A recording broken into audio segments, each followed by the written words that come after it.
I already booked my flight ticket to go to Tokyo.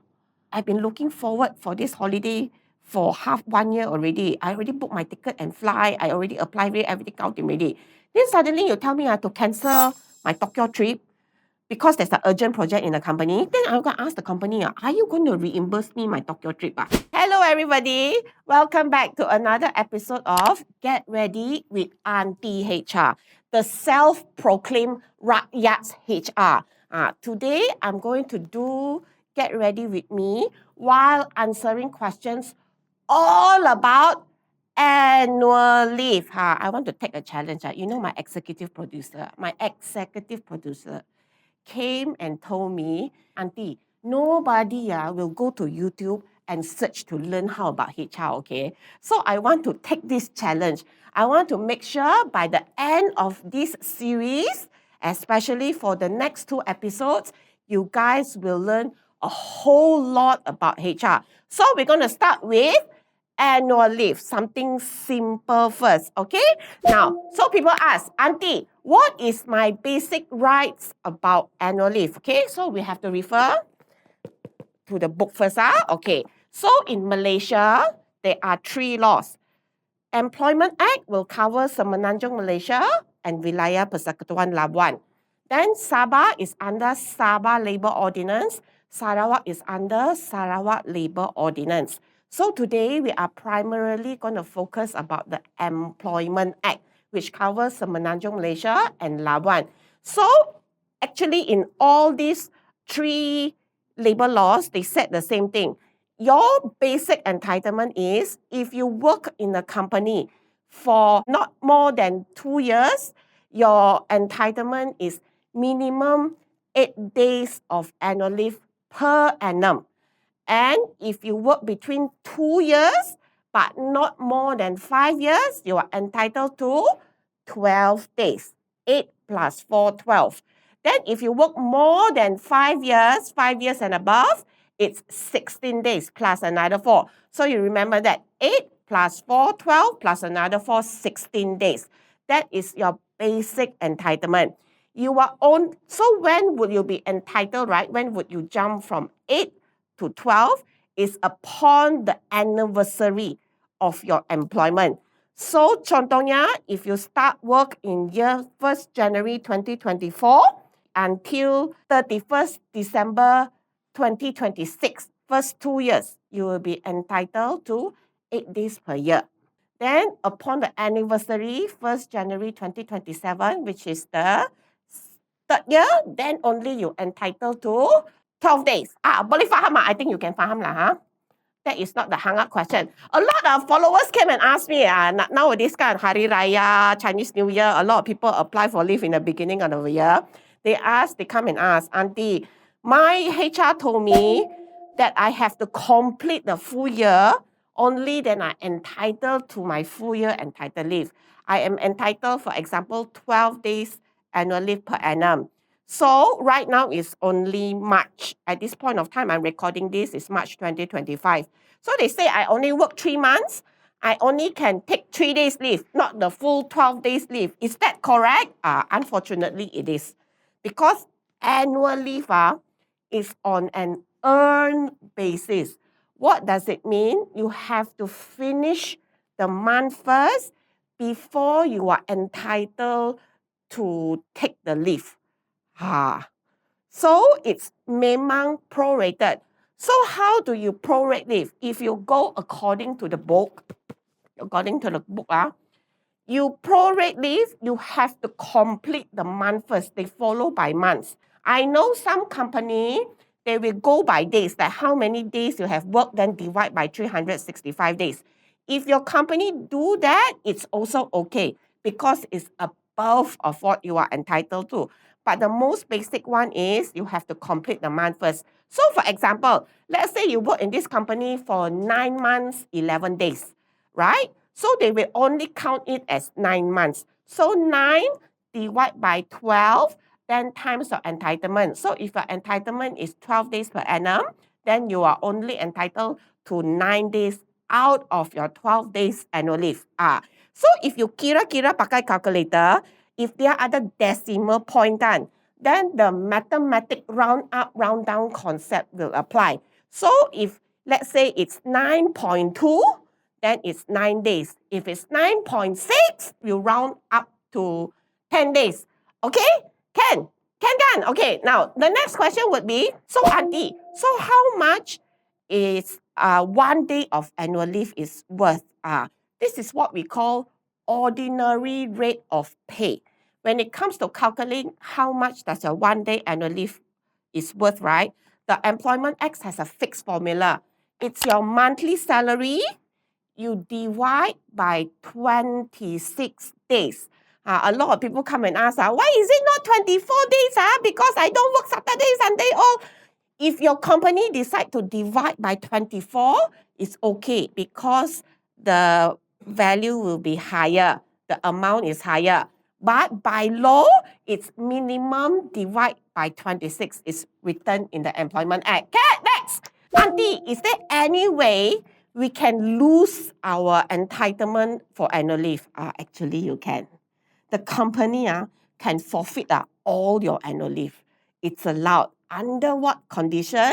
Is when you are absent from your work more than 10% of your working days without permission within 12 months. But normally this kind of case, by the time you do so many absenteeism, you will be fired already, let alone why your annual leave tak kena. But the law does say that if you are missing from work without approval for more than 10% of your working days in 1 year, all your annual leave shall be forfeited. Okay, next. Okay, next question they will ask about, how about carry forward? What does the law talks about leave carry forward? Because in the Employment Act, there is a clause that says that annual leave will be forfeited if you don't take the annual leave within 12 months after the end of every 12 months of continuous service. So for this particular clause, a lot of people misunderstood that leave can be carried forward for 1 year. So this question, right, I have clarified with JTK personally. They told me in the Employment Act, they don't talk about leave carry forward. It's a silent thing. So the company can determine terms and conditions. So one of the very common terms and conditions, for example, right, they will tell you, you are allowed to carry forward 6 days of your annual leave to the following year, and you have to utilize the annual leave within the first quarter. They can establish rules like that. So it is allowed. Now, when it comes to what if my company don't allow me to carry forward leave, right? Then you're going to ask me, my company doesn't allow me to carry forward leave, but every time I apply for leave, they reject my leave. So there's no chance for me to carry forward the leave. So how like that? They will tell me if I don't use my leave, I will burn my leave. Can Auntie? This one, you need to build your case. They, on principle wise, the company can tell you that you must finish your annual leave within the year and no leave to be carried forward. But however, if you are able to challenge the company at JTK with evidence that shows that every time you apply for leave, and then your boss will reject your leave without a good reason. Hence, there was never a chance for you to apply for leave, and they just burn your leave like that. It's not fair. Then you can challenge the company at JTK. They will listen to you and evaluate what is fair, whether they will force the company to allow you to carry forward leave. Okay, next. When it comes to replacement of annual leave, is it allowed? So some of the question, the followers ask me, Auntie, is it true when I apply for annual leave and then I sick on that day, can I change my annual leave into sick leave? Cancel my annual leave and then I replace it with an MC. Is that allowed? Good news for you. It's allowed.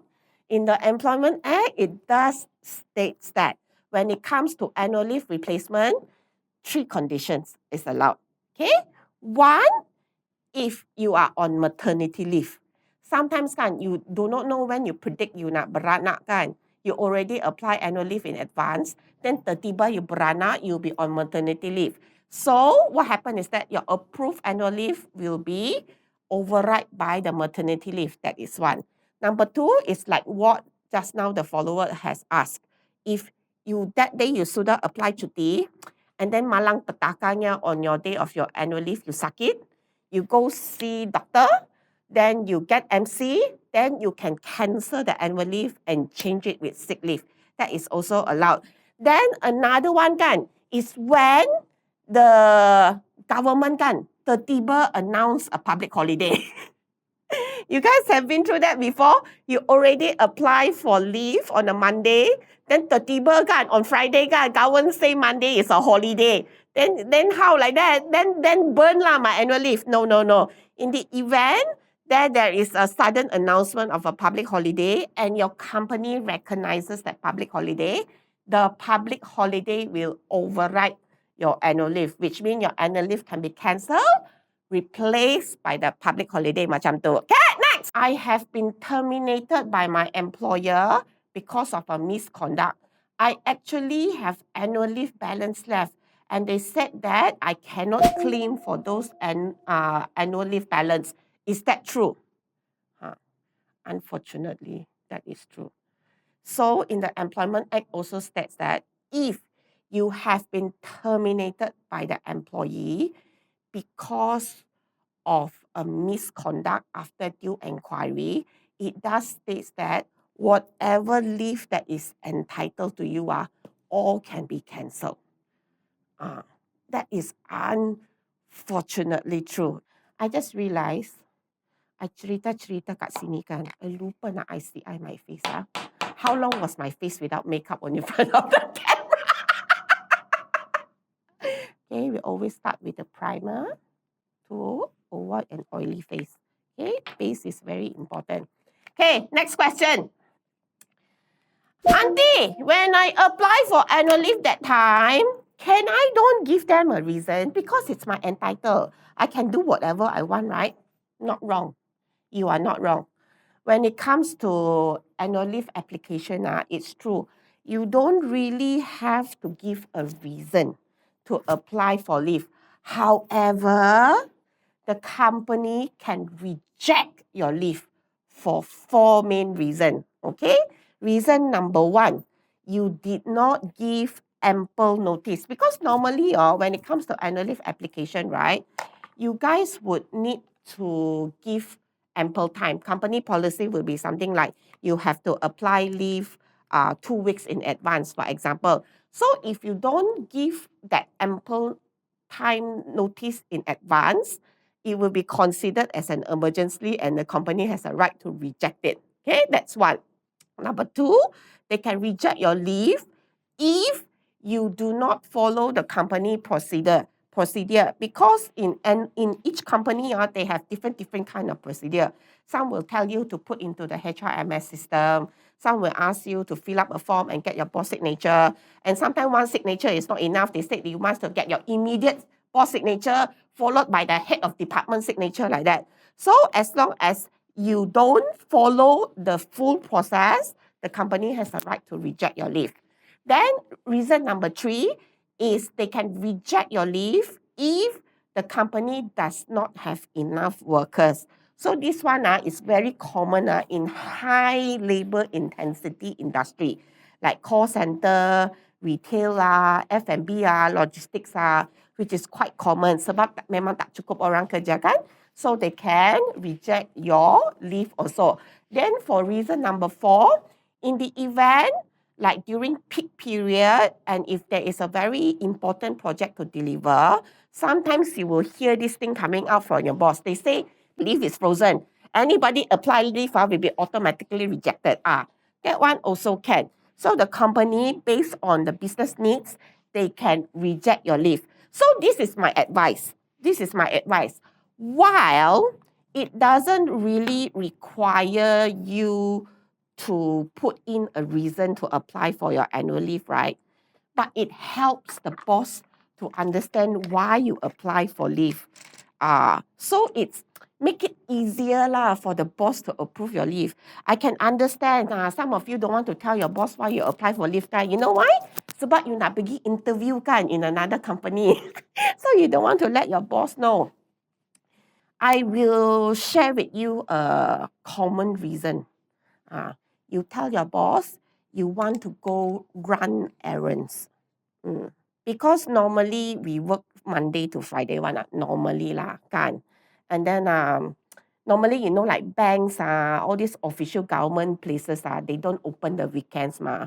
So if you want to do any banking business or any government relating business like renew your IC, you memang have to take leave, like run errands. So that is normally the reason I will give my boss lah. If I tak kuasa nak bagi tahu satu reason why I want to take leave. It's better than you put there personal matters. When you put there personal matters, it will make the boss think 3, think 4, what personal matters do you have? So that is my recommendation lah. Don't fight the system, okay? Just tell your boss why you want to take leave, end of story. Okay, next. Now, another question here. Auntie, is it true that probationers cannot take leave? Now, this one, yes and no. Okay. Now, in accordance to the Employment Act, during the first year of your employment, you will earn your leave, which means you will collect your leave. But the company has a right not to allow you to take the leave during the first year, regardless whether you are probationer or a confirmed employee. Because normally for probationer, is during your first 12 months of your employment. So the law does says that during the first 12 months, while you earn your leave, the company is allowed not to grant you to take leave. That is why in a lot of companies, in order to be more attractive with the compensation and benefit, right, they will create this rule. They say that during your probationary period, you are not allowed to take leave. But if you are confirmed, even though you did not complete the first year, you will be allowed to take leave after your confirmation. So that is how that thing came about. Why people will say that after confirmation, you are allowed to take leave. Because the company is trying to enhance the com and ben to make it better. Because honestly, who wants to join a company if 1 tahun tidak ada cuti? Betul tak? So, but however, if you are still a probationer on the second year, then there will be no, if they don't have that 4 reason earlier to reject your leave, then they have to allow you to take annual leave. Macam tu. Okay, next. Okay, this is another question. Auntie, I work half day on a Saturday. If I take leave on a Saturday, HR said it has to be 1 day, not half day. Is that true? This one, very sad to tell you, it's true. When it comes to annual leave, by law, memang tidak ada half-half, okay? It's either 1 or 0. So if your company decide to do this half-day leave thing, they are doing something extra above the law. Because the concept is 1 working day. Saturday, although you only work half day, it's still considered as 1 working day. So in many companies, the policy is you either take 1 day or 0 day. There's no half, which is not against the law. Okay, next. Oh, this is a situation. Auntie, I have already applied for leaves and it's already approved. Then my boss suddenly called me and said there's an urgent project. Tell me to cancel leave and ask me to come back to work. Is that allowed? Okay, this one, in order to cancel an approved leave, it will require both parties to agree. You can cancel, but you need to agree to it. Both parties need to agree. The boss cannot force you to cancel leave because it depends why did you take annual leave for Like contohnya kan, let's say lah, I already booked my flight ticket to go to Tokyo. I've been looking forward for this holiday for half 1 year already. I already booked my ticket and fly. I already applied it, everything out already. Then suddenly you tell me I have to cancel my Tokyo trip because there's an urgent project in the company. Then I'm going to ask the company, are you going to reimburse me my Tokyo trip? Are you going to pay me back everything for my Tokyo trip? No, right? So you also cannot have a right to tell me to cancel my leave, right or not? But they say that, Auntie, but what about, it's not about traveling lah. I just want to take a rest. Then the boss asked me to favor to come back. Do you think I should go back? Now, this is entirely up to you. Again, to cancel an approved leave will require both parties to agree. It's the same thing. You already apply for leave and it's approved. Then that day you decided, I think I want to go back to work today lah. I want to cancel leave lah.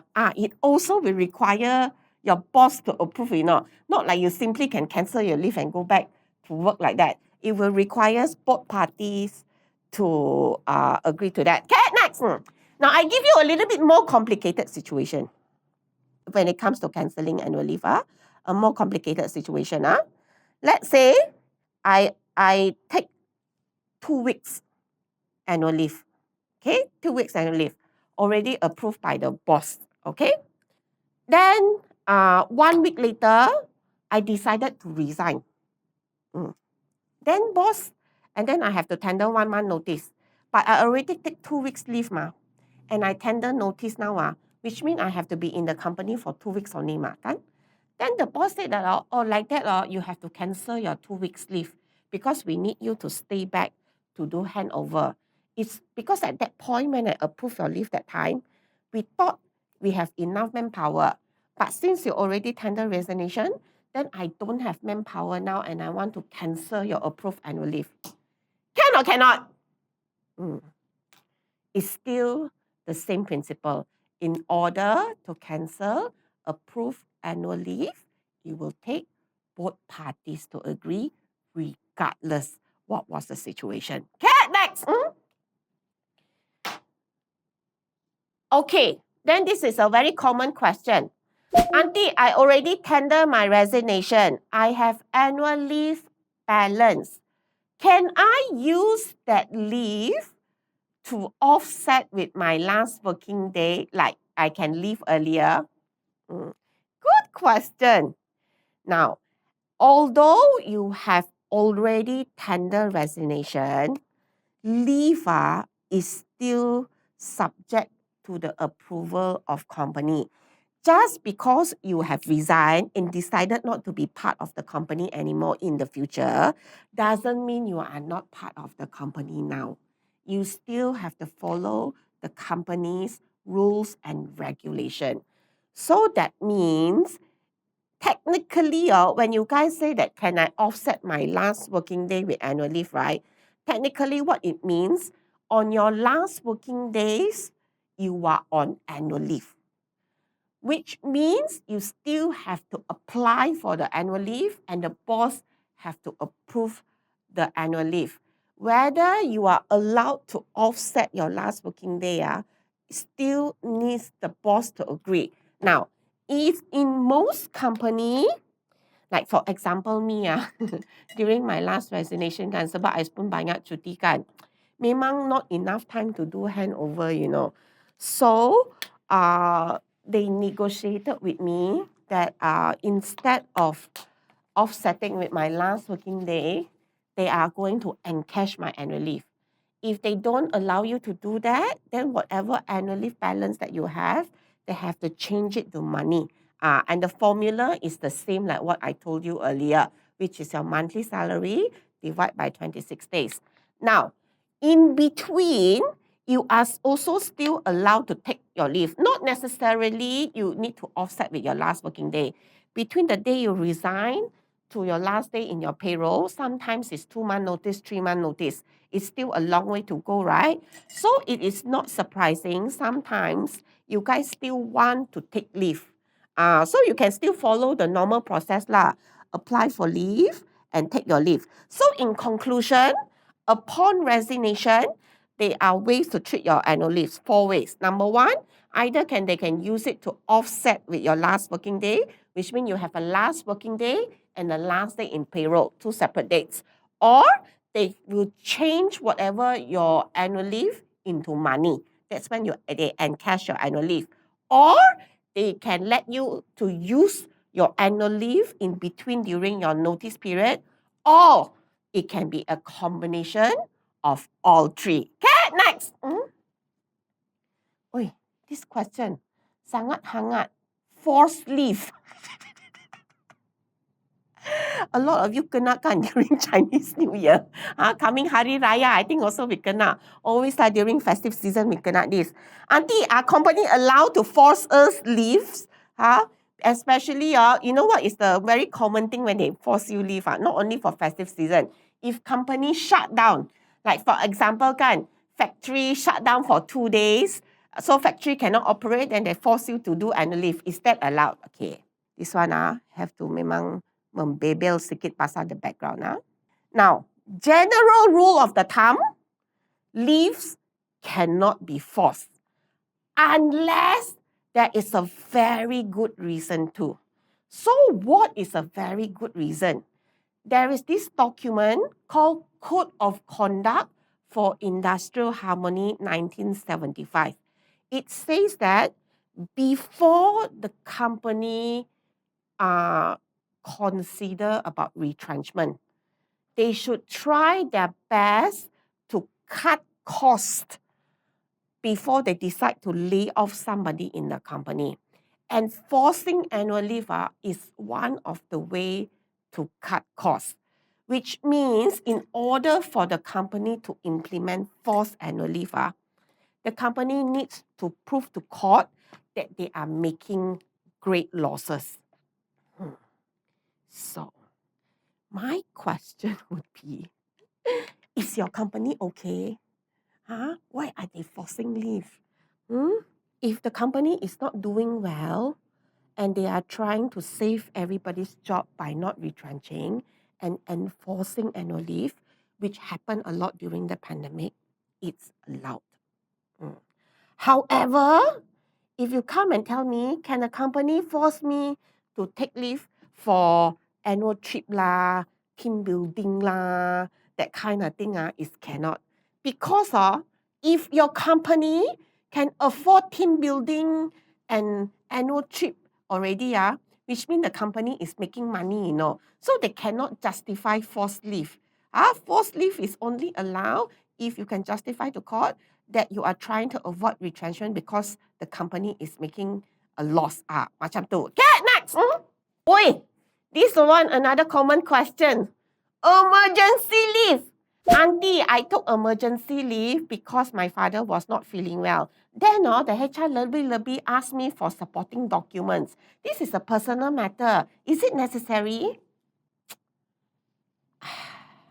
Now, you remember I told you earlier there are 4 reasons why they can reject your leave, right?